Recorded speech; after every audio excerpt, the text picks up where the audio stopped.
Okay friends, అసలు ఇన్ని రోజులుగా ప్రశాంత్ నీల్ ఏం చేస్తున్నాడు, కేజీఎఫ్ చాప్టర్ 3 ఎక్కడా, సలార్ పార్ట్ 2 ఎక్కడా అని అందరూ అడుగుతున్న టైంలో ఒకే ఒక్క గ్లిమ్స్తో సోషల్ మీడియా మొత్తం షేక్ అయిపోయింది. అదే ఎన్టీఆర్ ప్రశాంత్ నీల్ కాంబోలో వస్తున్న డ్రాగన్.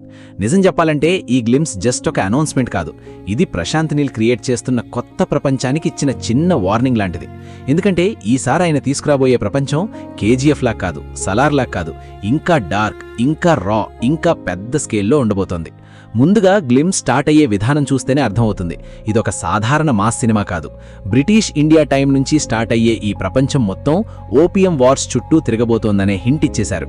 గమనిస్తే మ్యాప్లో ట్రావెన్కోర్ కొచ్చిన్, సెలోన్, పీప్సు లాంటి పాత పేర్లు కనిపిస్తాయి. అంటే టైం లైన్ 1940-50ల బ్యాక్డ్రాప్లో ఉండొచ్చని స్ట్రాంగ్ హింట్. ప్రశాంత్ నీల్ సినిమాల్లో వరల్డ్ బిల్డింగ్ ఎంత ముఖ్యమో మనకు తెలుసు. కేజీఎఫ్లో నరాచి ఎలా ఒక వేరే ప్రపంచంలా అనిపించిందో, సలార్లో ఖాన్సార్ ఎలా ఒక డార్క్ కింగ్డమ్లా కనిపించిందో, ఇప్పుడు డ్రాగన్లో కూడా అదే ఫీల్ కనిపిస్తోంది. అయితే ఒక విషయం మాత్రం చాలామంది గమనించారు, గ్లిమ్స్ మొదటి 1.5 నిమిషాలు పూర్తిగా ఏఐతో క్రియేట్ చేసిన షాట్స్లా కనిపించాయి. కొంతమంది దీనిపై ట్రోల్ చేసినా అసలు విషయం ఏంటంటే మేకర్స్ ఇంకా ఫైనల్ షూట్ స్టేజ్కి వెళ్లలేదు. అందుకే ఏఐ విజువల్స్తో కాన్సెప్ట్ వరల్డ్ని సెటప్ చేశారు. కానీ ఆ షాట్స్లో కూడా డీటెయిలింగ్ మాత్రం నెక్స్ట్ లెవెల్లో ఉంది. ప్రతి మ్యాప్, ప్రతి షిప్ పేరు, ప్రతి హిస్టారికల్ రిఫరెన్స్ వెనకాల ఒక రీసెర్చ్ కనిపిస్తోంది. ఇక గ్లిమ్స్ అసలు మూడ్ ఎక్కడ స్టార్ట్ అవుతుందంటే గోల్డెన్ ట్రయాంగిల్ గురించి చెప్పిన దగ్గర. రియల్ లైఫ్లో కూడా లావోస్, థాయిలాండ్, మయన్మార్ ప్రాంతాల్లో ఓపియం ట్రేడింగ్ జరిగేది. ఆ తర్వాత ఆ మార్కెట్ని ఆఫ్ఘాన్ గ్యాంగ్స్ కంట్రోల్ చేశాయి. ఇప్పుడు అదే కాన్సెప్ట్ని ప్రశాంత్ నీల్ తన స్టైల్లో మాఫియా యుద్ధంగా చూపించబోతున్నాడనే ఫీల్ వస్తోంది. అంటే ఇది కేవలం ఒక మాస్ యాక్షన్ మూవీ కాదు, ఇంటర్నేషనల్ క్రైమ్ వరల్డ్ బ్యాక్డ్రాప్లో జరిగే భారీ యుద్ధం. ఇక క్యారెక్టర్స్ ఇంట్రొడక్షన్ దగ్గర నుంచి అసలు గ్లిమ్స్ మరో లెవెల్కి వెళ్తుంది.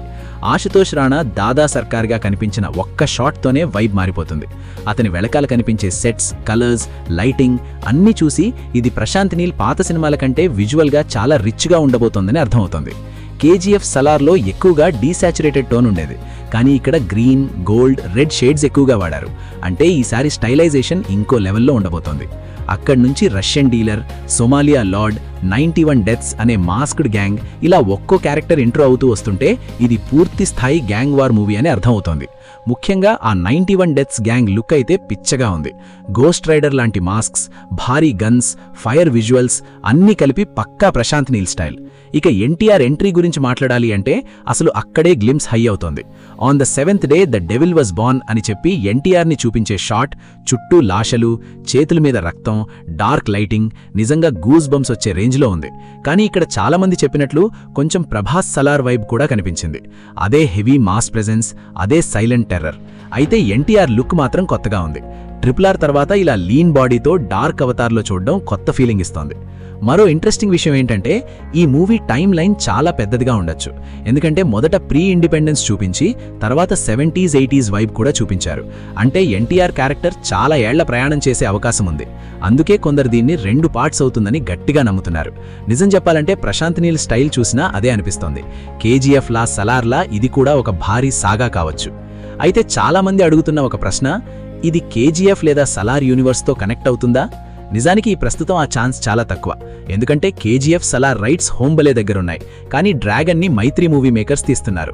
సో డైరెక్ట్ కనెక్షన్ వచ్చే అవకాశం తక్కువ. కానీ ప్రశాంత్ నీల్ చిన్న చిన్న రిఫరెన్స్లు పెడితే మాత్రం థియేటర్లలో పూనకాలు ఖాయం. ఇక చివరిగా ఒక విషయం చెప్పాలి, చాలామంది ఇప్పుడే గ్లిమ్స్ ఎందుకు, మూవీ ఇంకా చాలా దూరంలో ఉంది. కానీ అసలు ఈ గ్లిమ్స్ పర్పస్ మూవీ కథ మొత్తం చెప్పడం కాదు, ఈ ప్రపంచం ఎంత పెద్దదో చూపించడం. ఆ విషయంలో మాత్రం ప్రశాంత్ నీల్ పూర్తిగా సక్సెస్ అయ్యాడు. ఇప్పుడు సోషల్ మీడియాలో ఒక్కటే మాట, డ్రాగన్ వస్తోంది. ఎన్టీఆర్ కెరియర్లోనే ఇది బిగ్గెస్ట్ మాస్ రోల్ అయ్యే అవకాశం కనిపిస్తోంది.